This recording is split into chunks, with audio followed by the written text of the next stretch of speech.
বিসমিল্লাহির রহমানির রহিম।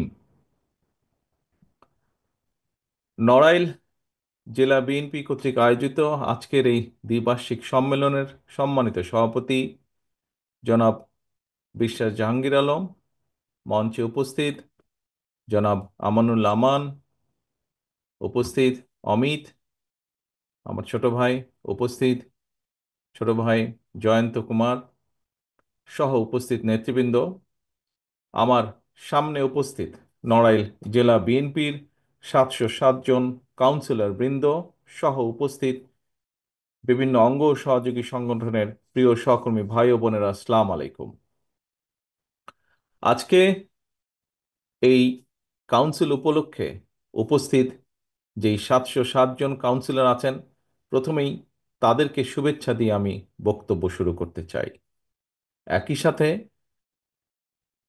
একই সাথে আমি শুভেচ্ছা জানাতে চাই যে নির্বাচক মণ্ডলী যারা আছেন, অ্যাডভোকেট গোলাম মোহাম্মদ, আব্দুল হক, আলমগীর মিয়া, তারিকুজ্জামান লিটু, যারা নির্বাচক মণ্ডলী আছেন, আইনজীবীদেরকে নিয়ে গঠিত হয়েছে, তাদেরকেও আমি আন্তরিকভাবে শুভেচ্ছা জানাতে চাই।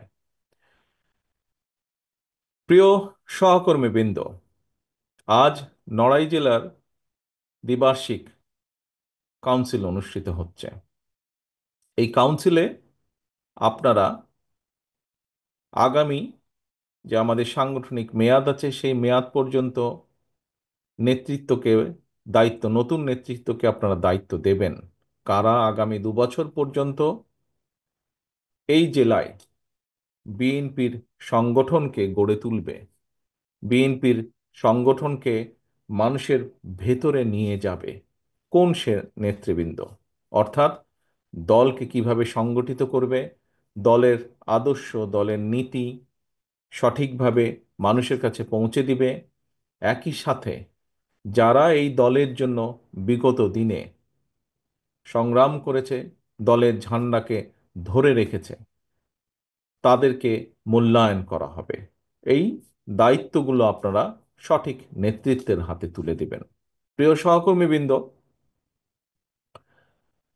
বাংলাদেশ জাতীয়তাবাদী দল বাংলাদেশের গণতন্ত্রের পক্ষের যে আরও রাজনৈতিক দল আছে, তাদের সকলকে একত্রিত করে বিগত প্রায় 16 বছর ধরে বাংলাদেশের ঘাড়ে চেপে থাকা যে স্বৈরাচার ছিল, যে খুনি সরকারটি ছিল, যে নির্দ্বিধায় নিজের ক্ষমতা ধরে রাখার জন্য নির্দ্বিধায় যে শত শত না হাজার হাজার মানুষকে খুন করেছে, সেই খুনি স্বৈরাচারের বিরুদ্ধে আন্দোলন করেছিল এবং পরিশেষে ছাত্র জনতা, সমাজের সকল স্তরের, শ্রেণী পেশা নির্বিশেষে সকল ধরনের মানুষ ঐক্যবদ্ধভাবে সেই স্বৈরাচারকে, সেই খুনি স্বৈরাচারকে পতন ঘটিয়েছে। সেই খুনি স্বৈরাচার পালিয়ে যেতে বাধ্য হয়েছে বাংলাদেশের মাটি ছেড়ে।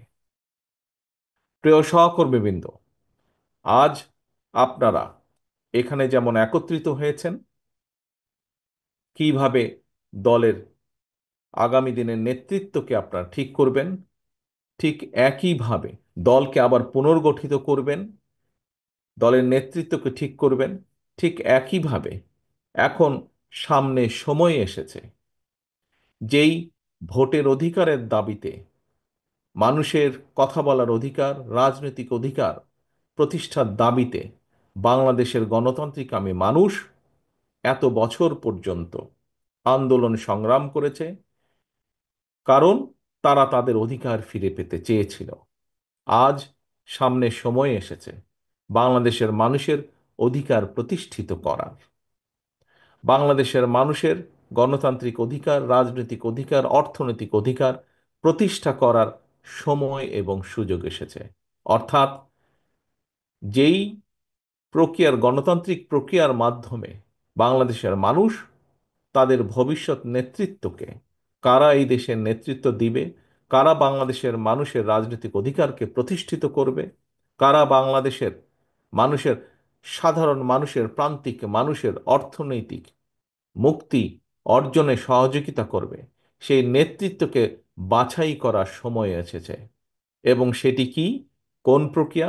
গণতান্ত্রিকভাবে, অর্থাৎ ভোটের প্রক্রিয়ার মাধ্যমে, জাতীয় নির্বাচন বা ভোটের প্রক্রিয়ার মাধ্যমে বাংলাদেশের মানুষ সেই নেতৃত্বকে বাছাই করে নেবে। প্রিয় সহকর্মীবৃন্দ, বিগত স্বৈরাচারের সময় বা খুনি স্বৈরাচারের সময় যেই স্বৈরাচার পালিয়ে গিয়েছে, আমরা দেখেছি তারা কিভাবে বাংলাদেশের প্রতিটি প্রতিষ্ঠানকে ধ্বংস করে দিয়েছিল।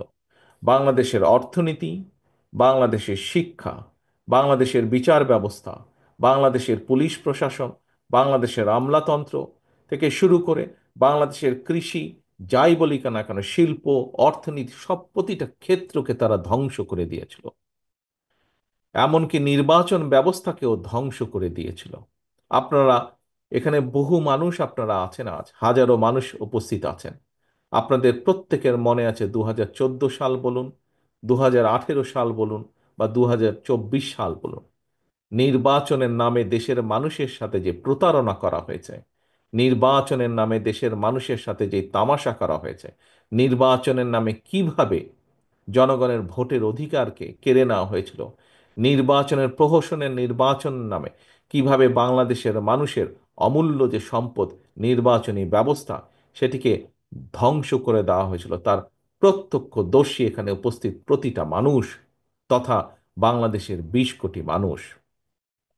প্রিয় সহকর্মীবৃন্দ, এই যে আপনাদের প্রিয় রাজনৈতিক দল বাংলাদেশ জাতীয়তাবাদী দল, অতীতেও অতীতেও যতবার বিভিন্ন স্বৈরাচার এসে বিভিন্ন সময় এই দেশকে, দেশের মানুষের অধিকার যখন কেড়ে নিয়েছিল, এই দেশের মানুষের অর্থনৈতিক অধিকার, মুক্তির সংগ্রামের অধিকারকে যখন কেড়ে নিয়েছিল, প্রতিটা সময়ে বিএনপি জনগণের পাশে দাঁড়িয়েছে।